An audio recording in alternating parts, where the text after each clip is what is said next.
अडवू शकेल अशी मला कोणती वाट नाही. अशी वाट आता आपल्याला अडवायची आहे. पण ही वेळ कळली याचं सर्वांनी आत्मपरीक्षण करण्याची गरज आहे. अरे आमच्या हक्काचं पाणी, आम्हाला मंजूर केलेलं पाणी, जे पाणी 28 एप्रिलला इंदापूरला देण्याचं कबूल केलं होतं, त्यांच्या बैठकीमध्ये ठरलं होतं. मग हे पाणी बारामतीकरांनी का चोरलं? आमची माणसं गेली कुठं? आमचा लोकप्रतिनिधी गेला कुठं? गुलामगिरी, बारामतीची गुलामगिरी ह्याने पत्करली. ह्याला मला ठाम आव्हान आहे. एक वेळा तुम्ही तुमच्या झोपडीचा मालक व्हा, परंतु दुसऱ्यांचा पहारेकरी होऊ नका. तुम्ही बारामतीचा पहारेकरी झाला आणि एकही शब्द बोलला नाही तुम्ही इंदापूरसाठी. कुठे गेला तुम्ही? तुम्हाला थोडी वाटली पाहिजेत. तुम्ही आमच्या गोरगरिबांच्या टॅक्सवरती, पैशावरती तुमचं शासन चालतं, प्रशासन चालतं. आणि आमचं काय? आमचा वाली कोण आहे का नाही? माझं आव्हान आहे.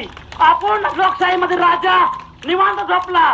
आपला डेमोक्रेसीमध्ये, लोकशाहीमध्ये आपण राजा माणूस आहे. आणि राजा माणूस आपण झोपलो निवांत. आणि मूर्ख माकडाची सत्ता दिली. मूर्ख माकडापाशी खंजीर दिलं, तलवार दिली, पण त्यांनी आपल्यावर 3 वेळा वार हेड.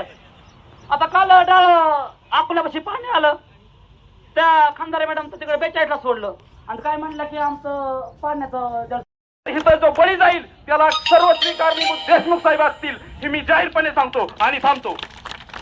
तरुणांना पण तरुण असं दाखवा जरा. शेतकरी एकजुटीचा, शेतकरी एकजुटीचा, शेतकरी एकजुटीचा. भारत माता की, भारत माता की. वंदे वंदे वंदे. जय जवान, जय जवान.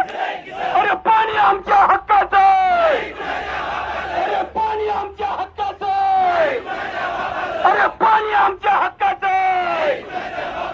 शाबास. अरे बहात्तर माझे असं एवढ्याशा आवाजात पाणी येईल का तुम्हाला? इथं दोन्ही हात वर करा, दोन्ही हात वर करा मर्दासारखं.